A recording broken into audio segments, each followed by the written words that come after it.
Il y a une chose que font naturellement toutes les personnes qui vivent bien avec leur acouphène. Une seule chose. Elles n'ont pas appris à faire taire le bruit. Elles ont appris à devenir invisibles à leur propre cerveau. Le bruit, lui, est resté, mais leur cerveau a cessé de le pointer du doigt. Cela s'appelle l'habituation. C'est un mécanisme que votre cerveau connaît déjà, et c'est exactement ce qui vous permet, en ce moment, de ne plus sentir le tissu de vos vêtements sur votre peau. Ce mécanisme existe, il fonctionne, et dans les prochaines minutes, on va lui apprendre à faire la même chose avec votre acouphène. Pas définitivement, soyons honnêtes, mais on pose la première pierre, là, maintenant. Alors je rappelle toutefois que cette séance est un outil de bien-être complémentaire. Elle ne remplace en aucun cas un avis médical. Ne jamais écouter une séance en conduisant ou en manipulant une machine. Alors bonsoir à toutes et bonsoir à tous et bienvenue sur Voyage Hypnotique. Je suis Raphaël. Je voulais faire cette séance différemment des autres que j'ai pu proposer sur les acouphènes. Parce qu'il existe plusieurs façons de travailler avec ce bruit. Et aujourd'hui, je veux vous montrer celle qui est selon moi la plus durable, l'habituation. Votre cerveau a une capacité extraordinaire. Il finit toujours par cesser de remarquer ce qui ne représente pas un danger et qui reste constant. C'est pour ça que vous n'entendez plus le bruit du frigo une fois que vous êtes installé dans une pièce depuis un moment, ou que vous ne sentez plus votre montre à votre poignet. Pour les acouphènes, ce processus existe aussi, mais il a besoin d'aide, parce que votre cerveau a pris l'habitude de classer ce son comme important, comme une alerte, comme un danger. Aujourd'hui, on va lui apprendre une nouvelle classification. Lors de cette séance, on va aussi travailler sur quelque chose qui accompagne souvent les acouphènes, cette tension, cette inquiétude qui s'installe dès que le bruit se fait entendre. Parce que moins on a peur d'un son, plus vite on apprend à ne plus le remarquer. J'aimerais vous dire quelque chose avant de commencer. Sachez que l'habituation, justement, ça fonctionne mieux avec la répétition. Une seule séance pose une base. Plusieurs séances, espacées dans le temps, construisent vraiment le changement. Si vous voulez que les prochaines vous trouvent au bon moment, abonnez-vous à la chaîne. Alors on va pouvoir commencer. Installez-vous confortablement et avant de fermer complètement les yeux, prenez un instant pour écouter, vraiment écouter, tous les sons qui sont autour de vous. Peut-être un bruit de circulation au loin, peut-être le bruit d'un appareil électrique, peut-être même le silence qui a sa propre texture. Et parmi tous ces sons, il y a le vôtre, celui qui vous accompagne en permanence. Ne le séparez pas des autres.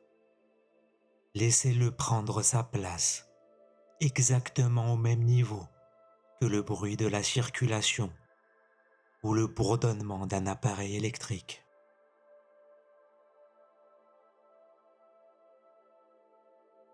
Ce que vous venez de faire, c'est très important. Vous venez de mettre votre acouphène dans la même catégorie que n'importe quel autre bruit de fond. Pas une catégorie à part, pas une alerte, pas un danger, juste un son parmi tous les autres. À présent, fermez les yeux et laissez votre respiration s'installer à son propre rythme, sans la forcer. Juste remarquez qu'elle est là. Je vais vous demander d'inspirer très doucement. Et à l'expiration, laissez vos épaules descendre un peu. Encore une fois, inspiration très lente et expiration. Et votre mâchoire se détend. Votre corps, lui, commence à comprendre qu'il n'y a rien d'urgent à traiter ici, ni le bruit de la rue, ni le bourdonnement de l'appareil, ni le vôtre.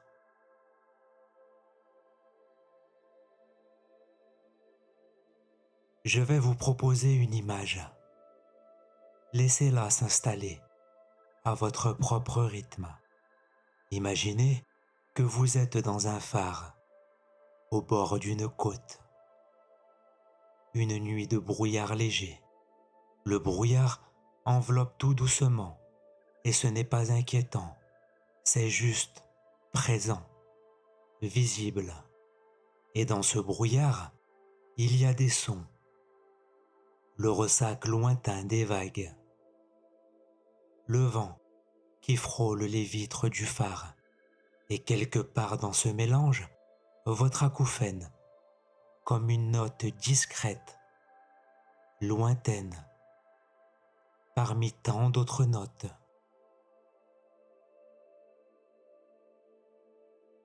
Le phare, lui, ne s'occupe pas d'analyser chaque son. Il fait une seule chose, il tourne régulièrement et il éclaire l'horizon. Sa lumière balaye l'espace avec une lenteur tranquille. Imaginez que vous êtes cette lumière. Vous tournez doucement. Vous ne vous arrêtez pas sur un son en particulier. Vous balayez l'ensemble, le ressac, le vent, l'acouphène, le silence entre les sons comme un mélange uniforme, sans hiérarchie.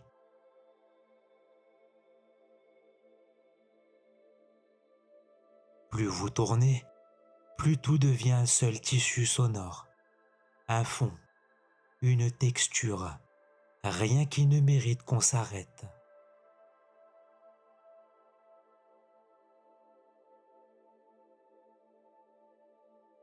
Cette capacité à tout englober sans rien isoler, c'est exactement ce que votre cerveau apprend à faire quand l'habituation s'installe.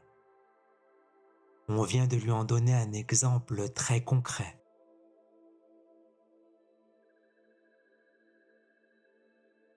Maintenant, un exercice simple que votre cerveau va apprendre rapidement.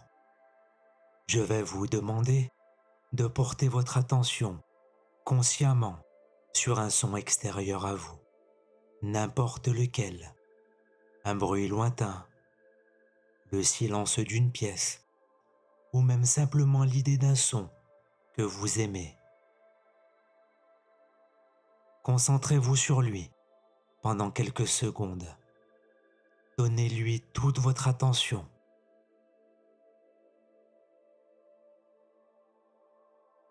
Et maintenant, déplacez votre attention vers votre acouphène. Juste pour quelques secondes. Juste un instant. Remarquez-le. Sans tension. Sans jugement. Et maintenant, ramenez votre attention vers ce son extérieur ou ce silence qui était là avant.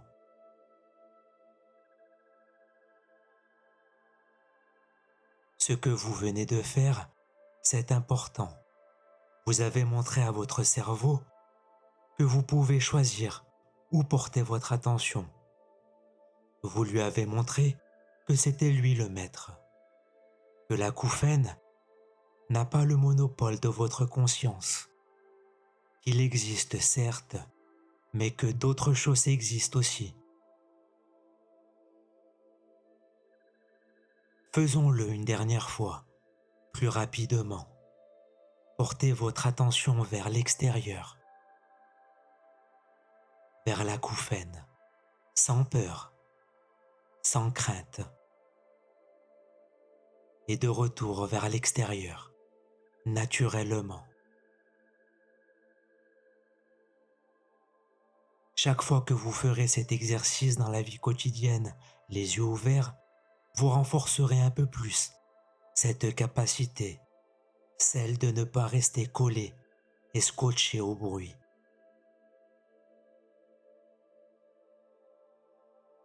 Il y a un moment précis où l'habituation devient difficile. C'est quand l'acouphène semble soudain plus fort, plus présent. Et dans ce moment-là, souvent, une réaction automatique se déclenche, une crispation, une pensée du type est-ce que ça empire? Et ça crée un sursaut intérieur. Alors cette réaction est tout à fait normale, mais elle a un effet secondaire. Elle redonne au bruit toute l'attention qu'on essaye de lui retirer. Plus on a peur qu'il augmente, plus on l'écoute. Plus on l'écoute, plus il semble fort. Je vais donc vous proposer une réponse différente pour ces moments-là. Imaginez maintenant que ce pic de bruit arrive, une variation, un moment plus présent. Et au lieu de vous crisper, imaginez que vous accueillez cette variation comme on accueille une vague un peu plus haute que les autres quand on est déjà dans l'eau.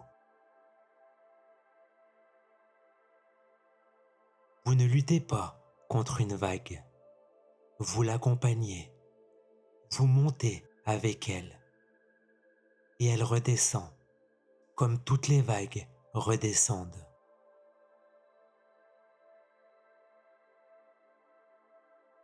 Dites-vous intérieurement quelque chose de très simple.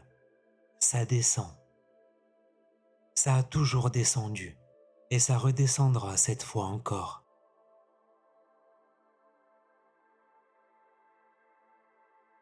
Cette phrase n'est pas une formule magique, c'est un rappel factuel. Les acouphènes varient naturellement en intensité perçue selon la fatigue, le stress, l'environnement sonore. Une variation n'est pas une aggravation. Alors la prochaine fois que vous sentez ce sursaut intérieur arriver, rappelez-vous cette vague. Montez avec elle. Accompagnez-la. Ne luttez pas. Elle redescend toujours.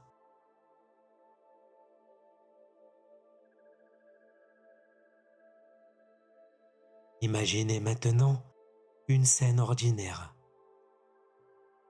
Vous êtes chez vous, en train de lire, ou de cuisiner, ou même de discuter avec quelqu'un. Votre acouphène, lui, est là, quelque part, en fond. Mais il ne capte plus votre attention en priorité.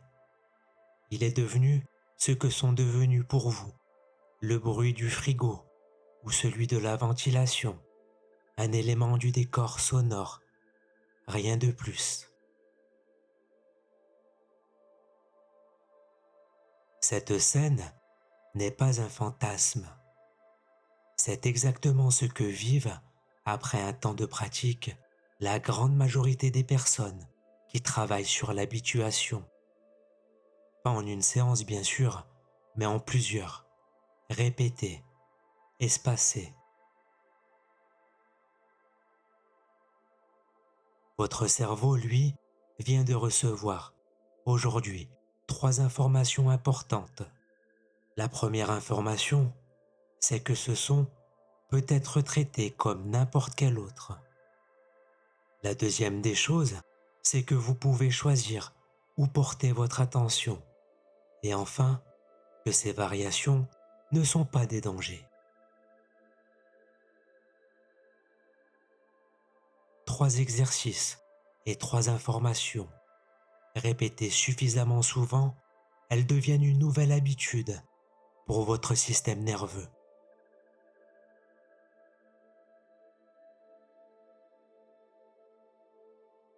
Avant de revenir, je vous laisse un outil tout simple.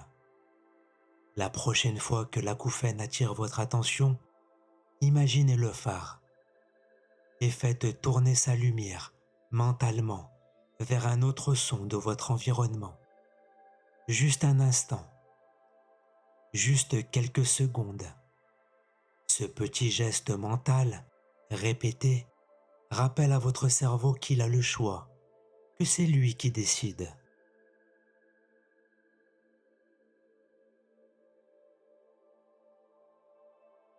Je vais maintenant vous raccompagner vers la surface, tout doucement.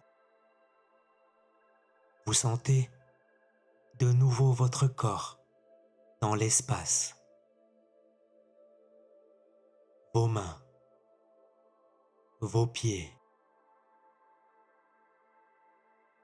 Les sons autour de vous reprennent leur place, tous au même niveau. Vous ressentez comme une légère envie de bouger. Laissez faire, laissez-la venir. Et à présent, ouvrez les yeux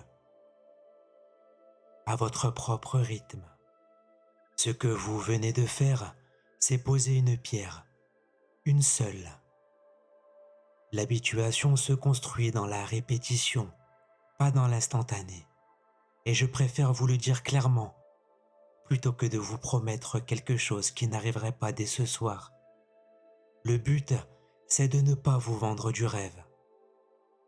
L'hypnose est un merveilleux outil, mais il fonctionne uniquement avec la répétition. Alors si cette séance vous a été bénéfique, abonnez-vous pour ne manquer aucune séance. Et revenez à celle-ci et aux autres régulièrement si vous en éprouvez le besoin. C'est cette régularité qui fera la différence. Et n'oubliez pas, vous n'êtes plus seul. Prenez soin de vous. À bientôt sur Voyage Hypnotique.